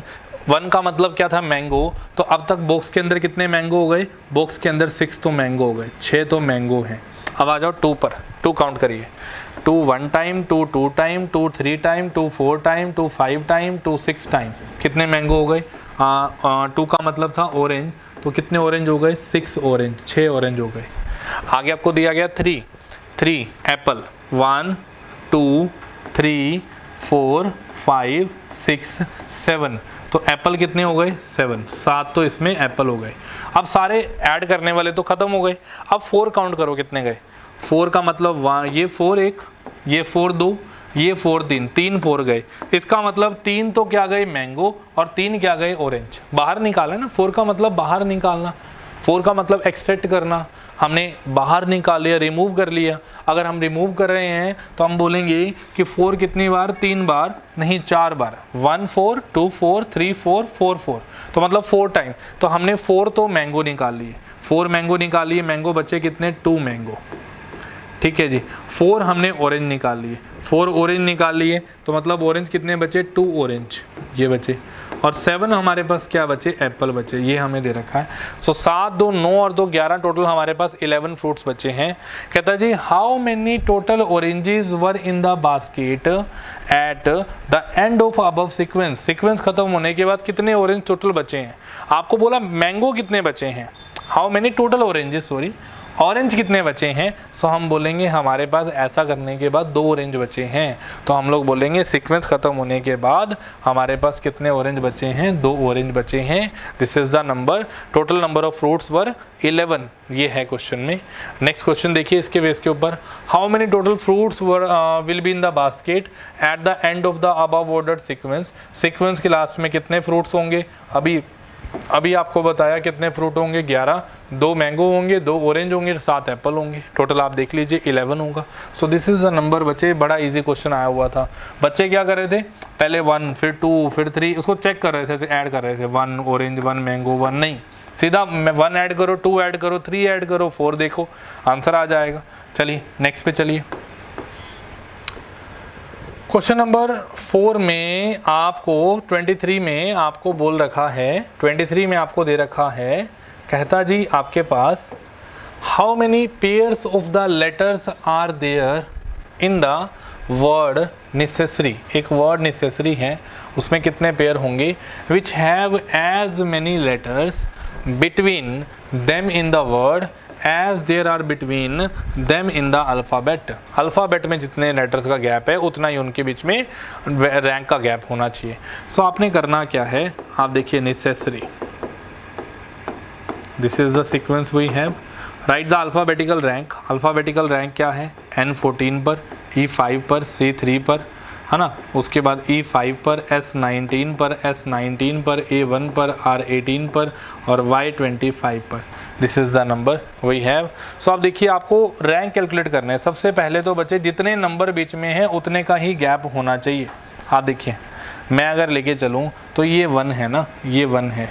सो अगर 14 से काउंट करें, 14 के बाद 15 16 17 18 19, तो एक तो इसका गैप बनता है, चेक करो। 14 से 19 जाने के लिए जितने प्लेसेस आगे जाना पड़ेगा उतने का ही गैप बन रहा है, उसने यही तो बोला है। कहता है जी डिक्शनरी ऑर्डर के हिसाब से आप चलिए, अभी प्रॉपर आपका वही सीक्वेंस में लेटर पड़ा होना चाहिए। तो 14 से 19 एक तो ये बन गया। आगे अगर देखें तो उसके बाद हमारे पास क्या बन जाता है, 5 3 5 ये तो बन नहीं सकता हमारे पास, 18 और 25 ये भी नहीं बन सकता हमारे पास, 14 15 16 17 18 19 20 21 22 गलत है, ये भी नहीं मिलेगा, है ना। उसके बाद मुझे लगता नहीं कोई भी मैच करेगा हमारा। एक से लेके आओ 2 3 4 5 नहीं, ये भी नहीं है। एक के बाद 2, 2 के बाद 3, 3 के बाद 4, 4 के बाद 5, यहाँ 5 होना चाहिए था, ये भी गलत है। सो एक ही आपके पास रैंक मैटर करेगा, एक ही डिफरेंस होगा। ये क्वेश्चन पेपर में 3-4 बार चेक कर लेना करने से पहले। बच्चों का क्या होता था, आगे बोलते थे सर ये क्वेश्चन तो हमारा 100% ठीक है। जब पेपर देके आते थे मैंने बोलता था फाइनल चेक करो भाई आंसर की, वहाँ पे जाके बच्चों का गलत। रीज़न क्या है, बच्चों ने गलती से कोई नंबर इधर उधर किया नहीं, कोई प्लेस चेक नहीं किया, एक्यूरेसी ना आने की वजह से सारा कंसेप्ट गलत करवा लिया। क्वेश्चन आते हुए भी गलत हो जाता है। सो कॉन्फिडेंट नहीं हो जाना कि नहीं जी नहीं आज मेरा पेपर क्लियर है हर हालत में, ऐसा नहीं होना चाहिए भाई। आराम से सोच समझ से पेपर को अटेम्प्ट करना है ताकि आप चीज़ों को लेके चल पाएँ। चलिए नेक्स्ट पे चलते हैं। So we have question number 24, What is the missing number in the series। इस सीरीज में मिसिंग नंबर क्या होगा, सीरीज क्या दे रखी है आपको, सीरीज क्या दे रखी है, What is the missing number in the series। एक मिसिंग नंबर है 4 7 11 18 29, 29, 47, सो ऑन 123, सो ऑन 199, ये है। अच्छा सीरीज बतानी है, सीरीज में तो भैया कुछ भी हो सकता है, पेपर में हो ना हो, इसको बस सोचना है, जिद नहीं करनी है कि आज या तो ये क्वेश्चन बचेगा या मैं बचूंगा, ऐसा कुछ नहीं होना चाहिए, ठीक है ना। चलिए आप देखिए 4 और 7 11, अच्छा ये तो बड़ा इजी क्वेश्चन आया हुआ है।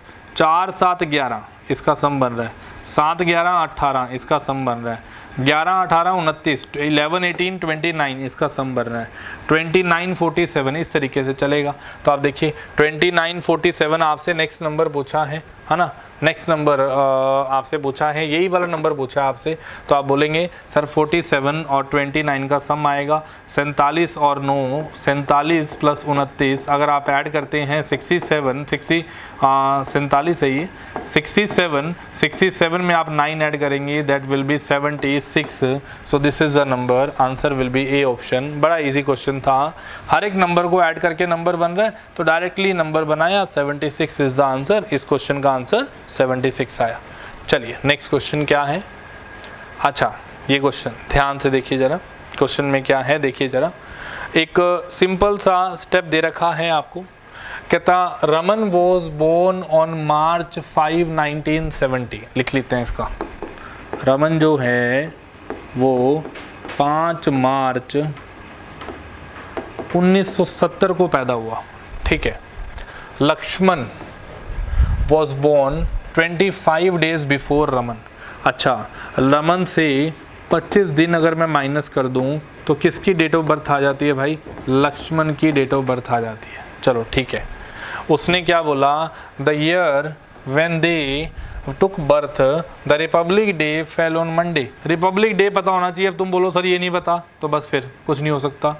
26 जनवरी को रिपब्लिक डे होता है, दैट इज़ द मंडे उस साल 1970, मतलब मैं बोल सकता हूँ 26 जनवरी 1970 को उस साल क्या था, मंडे था, that year the year was day was Monday, उस टाइम मंडे था। तो आप देखिए जनवरी में मुझे जाना है basically. What is the day of birth of Lakshman, Lakshman का डेट ऑफ बर्थ बताना है आपने। अब आप देखिए लक्ष्मण की डेट ऑफ बर्थ निकालने के लिए ना आपको ही लेके चलना पड़ेगा 5 मार्च। सबसे पहले तो आप मुझे बताइए 1970 ये ईयर है, this year is not a leap year. अगर आप किसी ईयर को 4 से डिवाइड करते हैं और अगर वो डिवाइड नहीं होता तो वो ईयर कौन सा नहीं होता, लीप ईयर नहीं होता। और अगर लीप ईयर नहीं होता तो कौन सा ईयर होता है, ऑर्डिनरी ईयर होता है। ऑर्डिनरी ईयर का मतलब आपको फेब के अंदर 28 डेज लेके चलने हैं, तो आप बोलेंगे जी फेब में कितने डेज जाएंगे, 28 days. So we have Feb में कितने डेज जाएंगे, 28 डेज। मुझे जाना है 25 दिन माइनस, तो आप 5 दिन तो मार्च के ले जाओ, 5 दिन अगर मार्च के ले गए तो बच्चे 20 दिन, 28 में से 20 दिन चले गए तो उसका बर्थडे कब आएगा, 18 फरवरी 1970, 18 फरवरी 1970 को उसका बर्थडे होगा। दोबारा देखिए, सॉरी 8 फरवरी, मैंने क्या बोला, मैंने ये बोला भाई 5 मार्च है, मार्च के 5 दिन चले गए तो फेब हो गया शुरू, फेब में 28 डेज होते हैं, 28 में से अभी 20 दिन और पीछे लेके जाना है। 5 तो मैं इसके ले गया, बाकी के 20 पीछे लेके जाऊंगा, तो 8 फरवरी 1970, this is the day when Lakshman took birth, Lakshman का जन्म हुआ उस दिन। तो अब देखिए 8 फरवरी 1970 का डे निकालना है। उसने पूछा डे ऑफ बर्थ बताइए लक्ष्मण का क्या है। सो लक्ष्मण का डे ऑफ बर्थ आपने बताना है। सो आप क्या करेंगे, आप बोलेंगे सर 8 फरवरी 1970, इस पे मुझे जाना है। और सर मुझे पता है कि 26 जनवरी 1970 को मंडे था। आप गैप देख लीजिए कितने दिनों का पड़ा। 26 से जनवरी में अगर आओगे तो जनवरी के कितने दिन हुए, जनवरी के 31 डेज हुए। 31 का मतलब 5 दिन तो वो हो गए और 8 दिन ये हो गए, तो टोटल 13 दिन का फर्क पड़ा, 13 डेज का फर्क पड़ा। इनके बीच में अगर गैप निकालूं तो 26 जनवरी से लेके 8 फरवरी तक 13 डेज का फर्क पड़ा। एक्स्ट्रा डेज निकालने के लिए कैलेंडर में डिवाइड बाय 7 किया होता है, आप सबको पता है ये बात। तो एक्स्ट्रा डेज निकालने के लिए डिवाइड बाय 7 किया, 7 1 जा 7, रिमाइंडर कितना आया, 6 आया। सो 6 विल बी द रिमाइंडर, 6 हमारा रिमाइंडर होगा। और अगर हमारा रिमाइंडर 6 होगा तो मुझे बेसिकली 6 दिन आगे आना है मंडे से। अगर मंडे से 6 दिन आगे आऊँ तो मंडे के बाद अगला मंडे 7 दिन बाद आता, 6 दिन आगे का मतलब Sunday. So this is the answer, A option will be the final answer. Answer of this question will B Sunday, इसका आंसर संडे आएगा। चलिए नेक्स्ट क्वेश्चन की तरफ चलते हैं। नेक्स्ट क्वेश्चन वी है, ये क्वेश्चन इजी है बच्चे, आप लोग अपनी तरफ से करेंगे, ठीक है ना, अपनी तरफ से करेंगे, अटेम्प्ट कर लेना। क्वेश्चन इजी है, बेसिक सा क्वेश्चन है। क्वेश्चन नंबर आपको दे रखा है, question number 30 to 32, this is the puzzle, ये आपको मैं करवाऊंगा पजल। आइए ज़रा क्वेश्चन में देखिए क्या है। There are 6 houses P, Q, R, S, T and U, ये हाउसेज हैं। 3 on either side of road. The houses are of different colour, red colour, blue colour, green colour, orange colour, yellow colour and white colour. ठीक है, ये arrangement है। So let suppose हम लोग ये 2 lines लगाते हैं 3 हाउसेज के लिए। लो जी, ये 3 हाउसेज के मैंने लाइन लगा ली, या फिर लाइंस यहाँ लगा लेते हैं ताकि तुम्हारी कन्फ्यूज़न ख़त्म हो जाए। ठीक है, ये है, आपको बोला गया all the houses are of different height, सबकी हाइट डिफरेंट है। T the tallest house is exactly opposite to red colour house. T का सबसे बड़ा हाउस किसका है? टी का है, और आपको बोला है कि किसके अपोजिट है? रेड कलर हाउस के, अभी पता नहीं है। The shortest house is exactly opposite to the green colour house, ये भी बाद में देखेंगे। U the orange colour house is located between P and S. U एक ऑरेंज कलर हाउस है, यहाँ से क्वेश्चन स्टार्ट करते हैं। यू एक ऑरेंज कलर हाउस है और पी और एस के बीच में है, तो पी और एस के बीच में है। लो जी, ये बन गया, पी और एस के बीच में है। पी और एस कहीं पे भी हो सकते हैं, हमें नहीं पता। आर, ये लाइन हमारी कंप्लीट हो चुकी है ना। R the yellow colour house is exactly opposite to P. R the yellow colour house is exactly opposite to P. Let suppose मैं पी को यहाँ मान लेता हूँ, तो आर कौन से कलर का हाउस है? येलो कलर का, यहाँ होगा, बिल्कुल ऑपोजिट होगा। तो पी के बिल्कुल ऑपोजिट क्या होगा? आर होगा। R the yellow colour house is exactly opposite to P. ये लाइन भी मेरी कंप्लीट हो गई। अब देखिए, Q the green colour opposite house is exactly opposite to U. Q एक ग्रीन कलर का हाउस है और ग्रीन कलर का हाउस है, ये दे रखा है exactly opposite to U. U के बिल्कुल ऑपोजिट में है, लगा दिया, इसको भी खत्म हो गई। P the white colour house is taller than R but shorter than S और क्यू। पी जो है वाइट कलर हाउस है, जो बड़ा है आर से और छोटा है एस और क्यू से, ये बात बन गई। इसको मैंने एक बार लिख लिया। पी कौन से कलर का हाउस है भाई? वाइट कलर का हाउस है, ये इन्फॉर्मेशन हो गई। सो 4 इन्फॉर्मेशन दे रखी थी, पी, क्यू, आर और आपके पास यू। एग्जैक्ट इन्फॉर्मेशन थी, मैंने यूज़ कर लिया। अब आप एक बात देखिए, T the tallest house is exactly opposite to red colour house. So T यहाँ नहीं आ सकता, यहाँ पे नहीं आ सकता, यहाँ नहीं, तो टी के लिए एक ही प्लेस बचा है, ये वाला। अगर टी यहाँ बचा है तो एस यहाँ पे हमारे पास है। अगर एस यहाँ पे है तो किसके ऑपोजिट है? टी ऑपोजिट है रेड कलर वाले के, तो टी का रेड कलर होगा। सो कलर कौन कौन से गए? चले, वाइट कलर गया, लो जी वाइट कलर गया। अब तक हमारे पास पी वाइट, आर येलो गया, ठीक है जी। यू ऑरेंज, यू का ऑरेंज गया, है ना। उसके बाद क्यू ग्रीन, क्यू का ग्रीन गया, है ना। उसके बाद रेड, एस रेड गया, तो बचा ब्लू। तो टी कौन से कलर का हाउस होगा? ब्लू का होगा। अच्छा, एक शॉर्टेस्ट की लाइन थी, ये लाइन खत्म हो गई हमारी। अब बची क्या ये line? The shortest house is exactly opposite to the green colour house. Shortest house green colour के ऑपोजिट इक्वल है, तो इसका मतलब जो यू है, this is the shortest house, सबसे छोटा हाउस है, तो सबसे छोटा आएगा यू और सबसे टॉलेस्ट आएगा T. This is the sequence we have, T Q S P R U, ये बन जाता है। और ये इनका हाइट वाइज रैंक बता दिया आपको मैंने कि हाइट वाइज इनका ये रैंक बनता है। और सेकंड थिंग आपको मैंने ये बता दी कि पहली चीज तो ये बता दी कि T Q S R S P R U, ये इनका हाइट वाइज बनता है। और अगर ये आपसे अरेंजमेंट पूछ रहा है तो अरेंजमेंट भी आ गया। Which is the second largest house? Second largest house, अच्छा सेकंड लार्जेस्ट में ना कोई डिसीजन नहीं दे पाएंगे। एस और क्यू में हमें कोई बताया ही नहीं, ना तो एस के बारे में बताया, ना आर के बारे में बताया, क्यू के बारे में बताया, तो एस और क्यू के बारे में कोई डिसीजन नहीं देंगे। सो क्यू और एस दोनों हो सकते हैं। Answer will be can not be determined. Answer ये आएगा can not be determined, this is the answer. So basic सा स्टेप है, उसके बेसिस के ऊपर आप आंसर निकाल सकते हैं। चलिए नेक्स्ट क्वेश्चन पे चलते हैं। नेक्स्ट क्वेश्चन वही है, सेकंड शॉर्टेस्ट हाउस, एस और क्यू, वही बात आ गई। आप अब एस और क्यू जो मर्जी लगाइए इसके अंदर से। विच is the colour of tallest house? Colour tallest house का क्या होगा? ब्लू कलर होगा, यह भी हमने किया है। नेक्स्ट हमारे है unscramble the letters of the following words and find the odd one। आपको अनस्क्रैम्बल करना है, आपको ये निकालना है कि आपके पास कौन सा ऑड वन है, तो आप लोग देख लेना, अपने आप निकाल लेना। अरेंजमेंट है ये, अरेंजमेंट मतलब आपने वर्ड बनाने हैं, वर्ड बना के जो अलग लगे आपको उस हिसाब से आपने चेक कर लेना है। चलिए नेक्स्ट लेके चलिए। कंप्यूटर जी नेक्स्ट क्वेश्चन आपने दिखाया है क्वेश्चन नंबर 34। अरे वाह, बड़े ही अच्छे तरीके से आपको मैंने डेप्थ में जाकर ये चीज़ें बता चुका हूँ। और एज़ यूजुअल मैंने आपको पहले भी बताया था कि इन्फोमैथ्स आपको कंटेंट बेस्ट टू बेस्ट ही प्रोवाइड करेगा। सो जितने भी बच्चे यहाँ बैठे हैं जो सेशन को देख रहे हैं, सुन रहे हैं, ठीक है, तो चैनल को लाइक करेंगे, सब्सक्राइब करेंगे, ताकि हम लोग मोटिवेटेड होकर आपको कंटेंट प्रोवाइड करते रहें ऐसा, ठीक है। चलिए क्वेश्चन देखते हैं। क्वेश्चन नंबर 34 आपको क्या दे रखा है? ए बस स्टेयर्स फ्रॉम इट्स डिपो। अच्छा, ए बस स्टार्ट्स फ्रॉम इट्स डिपो मतलब एक बस चलनी स्टार्ट होती है। Fill to the sitting capacity, sitting अपनी सिटिंग कैपेसिटी तक भरी हुई है। It stops at a point A where 1/6 of the passenger alight, alight का मतलब उतर गए, एंड 10 बोर्ड्स ऑफ द बस, जो बस में चढ़ गए। तो basically let suppose there was x passengers, x का 1/6 जो है वो उतर गए, तो पैसेंजर बचे कितने? x का 5x/6, these are the passenger, ये पैसेंजर बचे बस के अंदर, ठीक है। उसमें फिर 10 मेंबर्स और आ गए, 10 पैसेंजर और आ गए, प्लस 10 हो गया।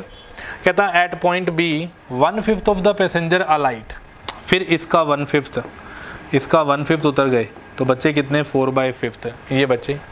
And 3 boards the bus, 3 member और आ गए, प्लस में 3 ये मेंबर्स आ गए, 3 बोर्ड्स द बस, 3 मेंबर और आ गए। At point C which is the last stop all the 55 passengers alight, सारे के सारे 55 पैसेंजर्स जो हैं उतर जाते हैं। तो पॉइंट सी के ऊपर सारे पैसेंजर्स उतर गए। तो एक तो बच्चे तरीका ये था, आप इसको सोल्व करके ऑप्शन से इसका आंसर निकाल लीजिए। मैंने टोटल पैसेंजर x मान लिए, x के बाद मैंने बोला कि x का 5/6 बचा, 1/6 उतर गए, 5/6 बचे, उसके अंदर 10 पैसेंजर और आ गए, तो प्लस में 10 लग गया। फिर उसके अंदर 1/5 उतर गए, तो बचे 4/5, प्लस में 3 पैसेंजर और आ गए, ठीक है। और ऐसा करने पे टोटल वैल्यू कितनी बन जाती है? 55 बन जाती है। This is the number we have, ये हमारी वैल्यू बन जाती है। So the capacity of the bus is, capacity कितनी आएगी बस की, आपको ये पूछा गया। तो कैपेसिटी ऑफ द बस, आप ऑप्शन लेके चलिए, मैं तो कहता हूँ इतना वेस्ट करने की टाइम ज़रूरत ही नहीं है। 96 का 16 करके देखो सीधा, 96 का 16 कितना गया? 16। तो 96 में से पहले 16 चले गए, बचे कितने? 80। 10 और आ गए, कितने हो गए? 90 पैसेंजर हो गए। बी के ऊपर जाके फिर से 1/5 उतर गए, तो 90 का 1/5 कितना गया? 18। तो बचा कितना? 4/5, 18 चौके 72, 72। 3 और आ गए, 75। तो भाई अब 75 बचे। वो कह रहा है कितने बचने चाहिए? वो कह रहा है जी कितने बचने चाहिए? कहता जी हमारे पास लास्ट में 55 पैसेंजर बचने चाहिए, बच कितने रहे हैं? 75। तो दिस ऑप्शन इज रॉन्ग, ये ऑप्शन गलत है। सेकेंड ऑप्शन अगर देखें तो इसका 1/6 नहीं निकाल पाएंगे, ये ऑप्शन वैसे ही गलत है।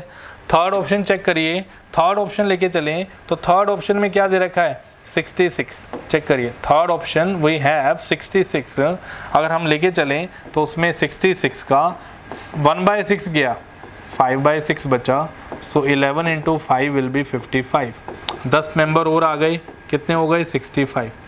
अब उसका फिर 1/5 चला गया, कितना बचा बच्चे? 4/5 बचा, तो 4/5 13, 13 4 ज़ा 52 बचे। 3 मेंबर और आ गए, 3 बस में और आ गए, टोटल कितने हो गए? 55। होने भी कितने चाहिए थे? 55। So the answer of this question will be C option. हमारा जो आंसर आएगा that will be C option. C option will be the final answer, ये हमारा आंसर होगा। चलिए नेक्स्ट क्वेश्चन की तरफ चलते हैं, नेक्स्ट क्वेश्चन की तरफ चलते हैं। Question number 35 we have 35 number question में आपको दे रखा है। बेसिकली ये क्वेश्चन जो है इसको हम लोग बोलते हैं ट्रुथ एंड लायर पजल। हालांकि पहले बहुत ट्रेंड में थे ये क्वेश्चन, कैट लेवल का क्वेश्चन पूछा हुआ आपसे ये वाला। ट्रुथ एंड लायर पजल इसको हम बोलते हैं। कॉन्ट्राडिक्टरी स्टेटमेंट्स को बेसिकली ये रिप्रेजेंट करता होता है, जितनी भी स्टेटमेंट्स होती हैं वो कॉन्ट्राडिक्टरी स्टेटमेंट्स को ये रिप्रेजेंट करता है। सो वी हैव, आपको क्या बोला गया? खा इज एन, आपको बोला गया obscure island which is inhabited by two types of people, yes or no. yes type and no type, दो टाइप के पीपल है, एक तो yes जो बोलता है और एक no बोलता है। Native of type of yes मतलब जो वहाँ रहने वाले हैं yes आइलैंड पे, only question and right answer to which is yes, मतलब आपसे वही क्वेश्चन पूछेंगे जिसका आंसर क्या होगा, हमेशा ठीक होगा, आपसे वही क्वेश्चन पूछेंगे।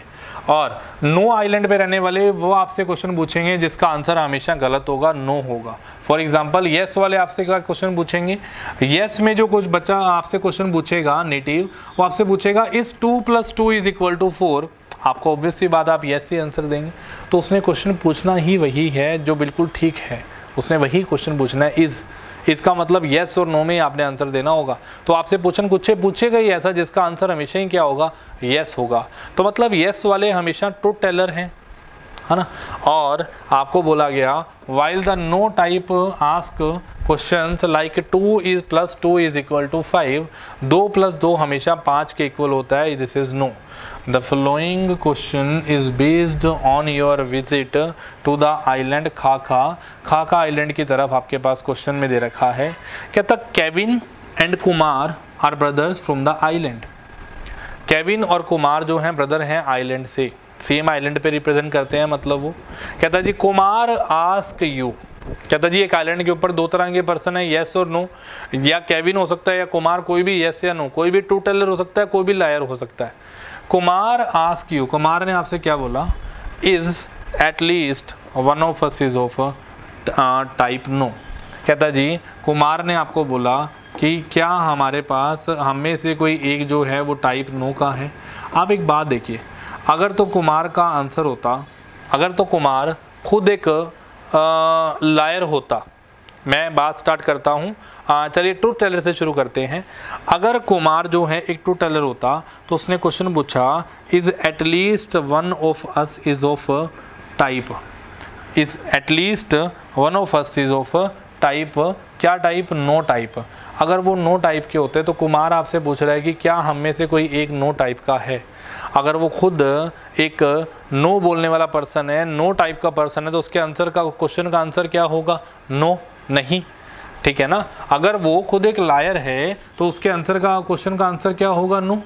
और अगर नहीं होगा तो उस केस में उसका उल्टा क्या बनता है, उसका रिवर्स क्या बनता है, यस। तो केविन जो है वो बिल्कुल सही बोल रहा है, केविन इसके अंदर यस बोल रहा है, और कुमार जो है वो बेसिकली नो को रिप्रेजेंट कर रहा है। तो इसके अंदर बेसिकली अगर मैं नो को लेके चलूं तो बेसिकली केविन जो है वो हमारे पास यस में जा रहा है और कुमार नो में जा रहा है। But this is a contradictory statement, एक साइड आप इसको सच मान रहे हो, एक साइड ये झूठ बोल रहा है, तो ये तो कॉन्ट्राडिक्टरी आ गई।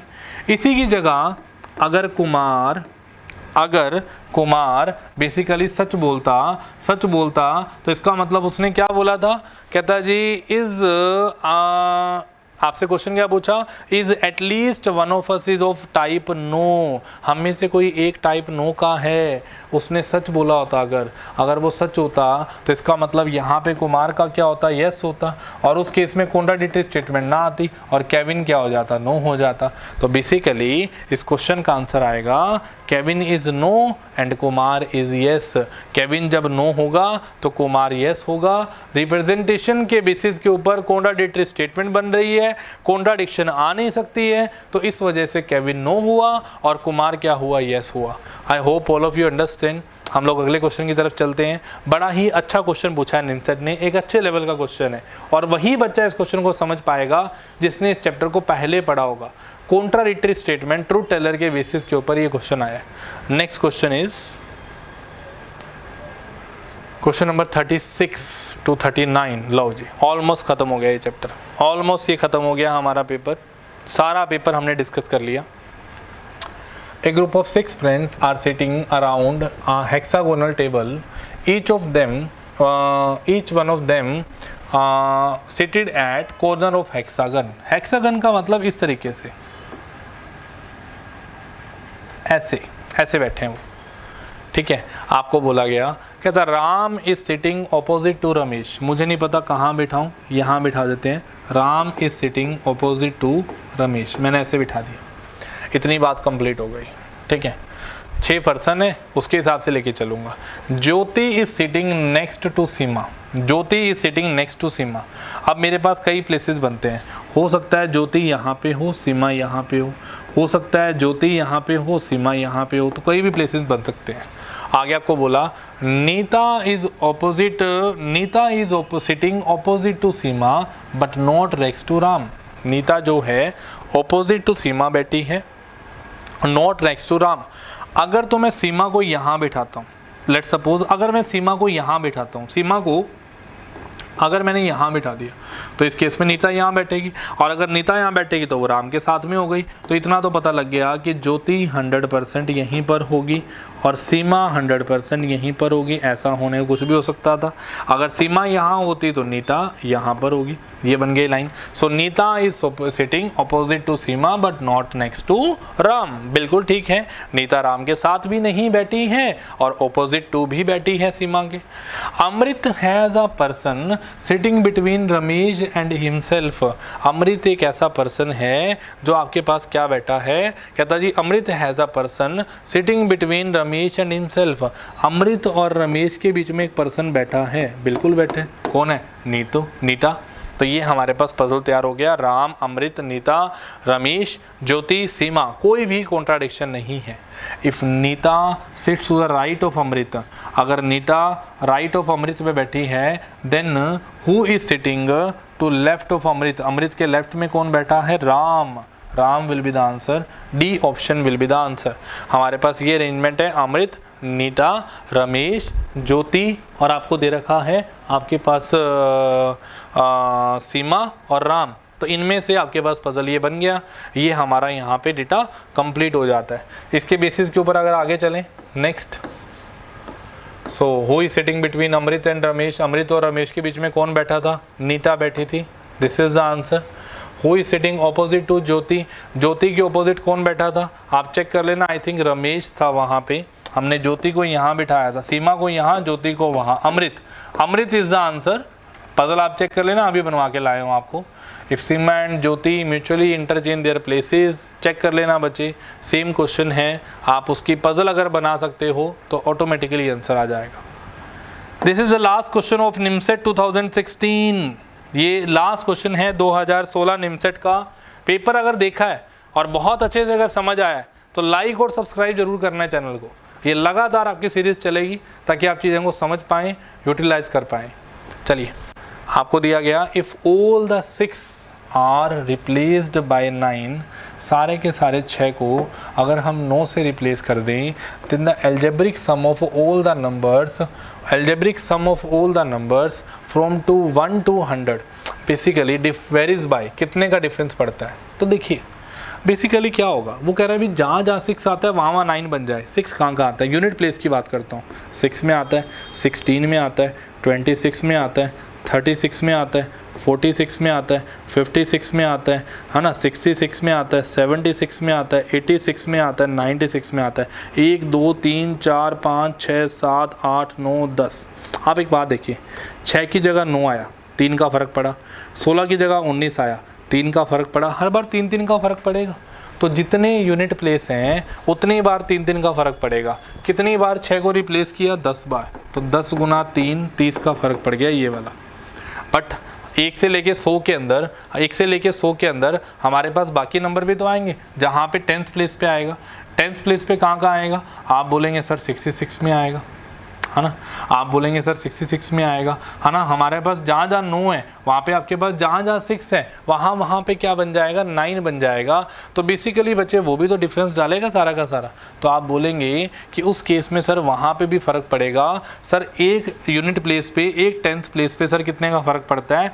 10 का प्लेस फ़र्क पड़ता है ना।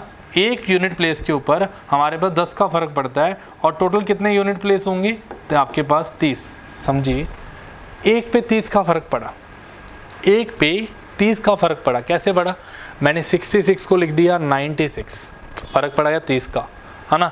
ऐसे ही मैंने जहाँ जहाँ पर मेरे पास क्या थे, जहाँ जहाँ पे 6 थे मैंने सारे किससे रिप्लेस कर दिए, 9 से रिप्लेस कर दिए। तो जो जो 6 थे वो सारे 9 बन गए, और अगर जो जो 6 थे वो सारे 9 बन गए तो मैं एक सिंपल सी बात बोल सकता हूँ कि मुझे पता है कि सर 10 के 30 का फ़र्क पड़ा, क्योंकि 66 था तो वो क्या बना, 99 बना बेसिकली, है ना। 33 का फ़र्क डाल गया, है ना। तो आप देखिए ऐसे करते करते ये 9 तो मैंने काउंट कर लिया, ये तो यूनिट प्लेस में काउंट हो गया, तो मैं 66 को 96 लेके चलता हूँ, सिर्फ इसकी रेपिटेशन की बात कर रहा हूँ। 30 का फ़र्क पड़ा 30 का, अगर एक बार 30 का पड़ा तो ऐसा 10 बार होगा, 10 बार होगा तो 10 गुना 30 कितने का फ़र्क पड़ेगा, 300। टोटल कितने का डिफरेंस आ जाएगा बच्चे, 330। This is the difference. इस क्वेश्चन में जो डिफरेंस आएगा दैट इज़ इक्वल टू 330, ये हमारा डिफरेंस होगा। सो बड़ा ही बेसिक क्वेश्चन था, बड़ा ही इम्पोर्टेंट क्वेश्चन था। All of you need to understand both the numbers कि किस अरेंजमेंट के अंदर हमारी बात हो रही है। तो मेरे हिसाब से सबको समझ आया होगा। ये हमारा सेशन था 2016 NIMCET 2016। This was a chapter, हमारे सारे के सारे क्वेश्चंस हमने कवर किए हैं, ठीक है। सो अगर आपको समझ आया तो आप लोगों ने लाइक करना है और सब्सक्राइब करना है। Okay, thank you everyone, thank you.